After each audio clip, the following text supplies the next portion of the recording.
London Airport, David Shepherd gave an excellent description of the KLM Liftmaster prepared for the handicap race. The Duke of Gloucester makes the acquaintance of the Dutch crew. Dr. Plesman, the president of KLM, introduces his fellow workers. The aircraft's namesake, Dr. Damme, is there too. The KLM president gave instructions to make practical use of this flight by transporting 64 passengers, including 59 emigrants.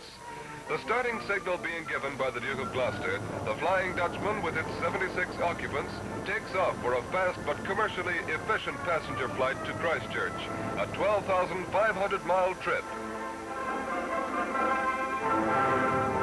The KLM entry is very much the favorite in this handicap race and is permitted, according to the intricate handicap formula, to take considerably more time than its rivals.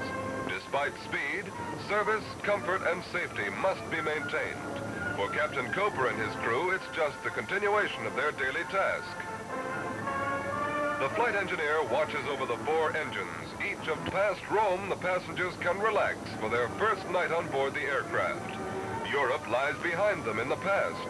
They can now dream of their adopted country, New Zealand. Some rather play their usual game of cards at an altitude of several thousand feet. Ready to leave in no time flat, thanks to the efficient and well-trained ground crew. Past this oriental city and a new day begins. It's a point of honor for everyone to show a new face on this new day. Thanks to KLM service, nobody has to grow a beard.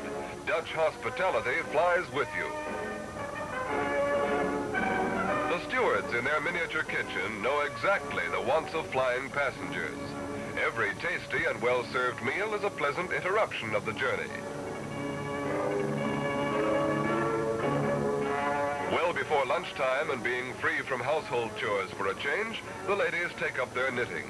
These ladies have the makings of true emigrants. Idleness is not for them.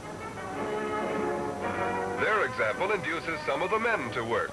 You never can tell, it might come in handy sometime.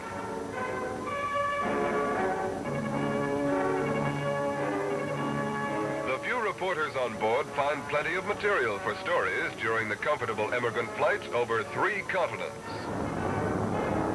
Early in the afternoon, the plane arrives in Karachi, capital city of Pakistan.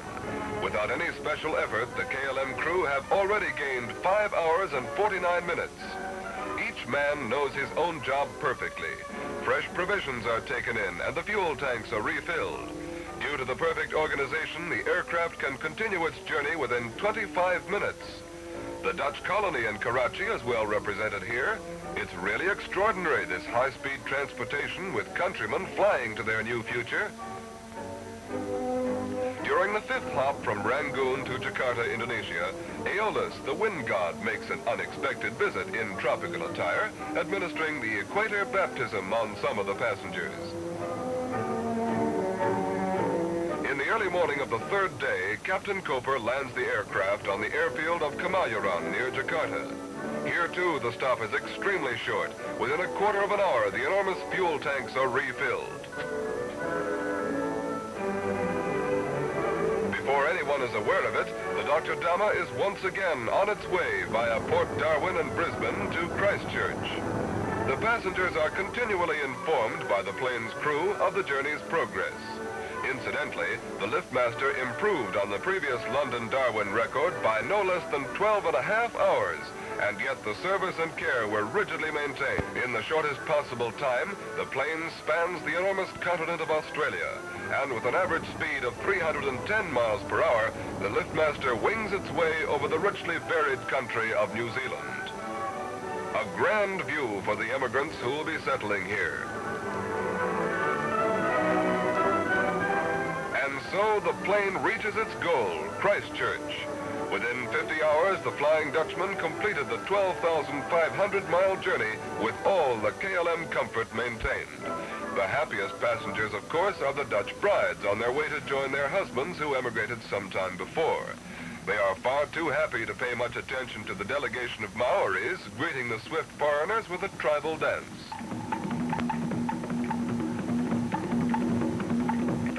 Captain Kooper intended to thank a female chieftain in the same way as he would to please his wife, but this is quite different with the Maoris.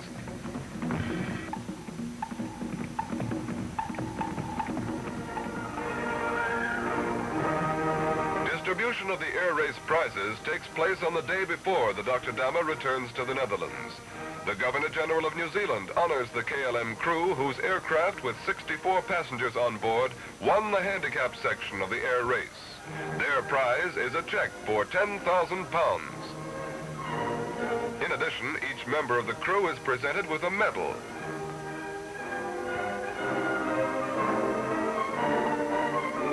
On the return journey, the successful Dutchmen receive a variety of honors at every airport. For example, at the Jakarta airfield, they are welcomed by the Indonesian Air Force band.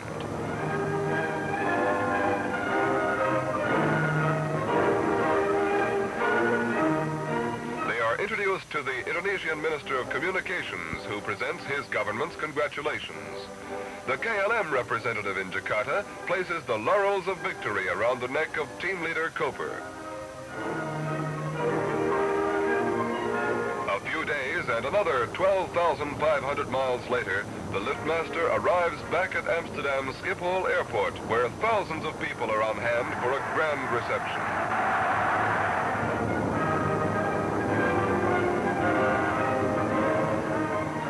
Leader of all Flying Dutchmen, Dr. Plesman, is there to thank his crew for their fine achievement. A jeep of the airport service tows the aircraft to the platform where Captain Kooper and his crew will receive the official welcoming. Looking fresh and relaxed as if just returning from a short flight over Amsterdam, Captain Kooper receives words of well-earned praise from Dr. Plesman.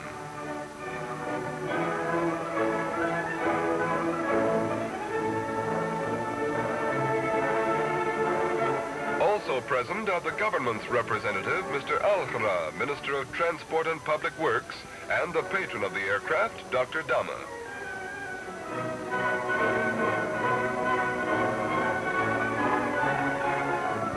Mrs. Kooper has a right to be proud of such a husband, father of two very proud Dutch boys. Second pilot Griffith, an Australian, is welcomed also by his wife. The Dutch Minister of Transport calls the achievement an example of perfect organization and teamwork. The four senior members of the crew are decorated with the Order of Knighthood of Oranje Nassau, a distinct honor bestowed on them at the wish of Queen Juliana.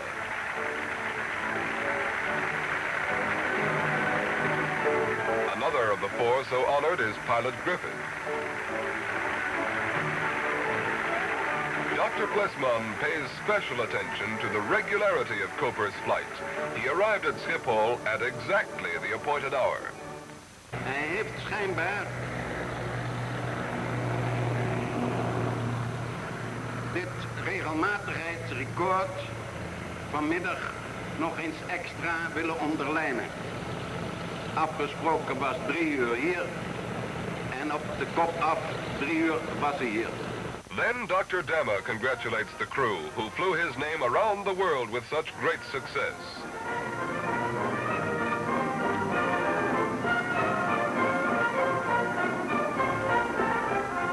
Captain Kooper presents the KLM president with the check for first prize in the handicap section of the London Christchurch Air Race, won with a comfortable aircraft, thanks to first-class KLM organization.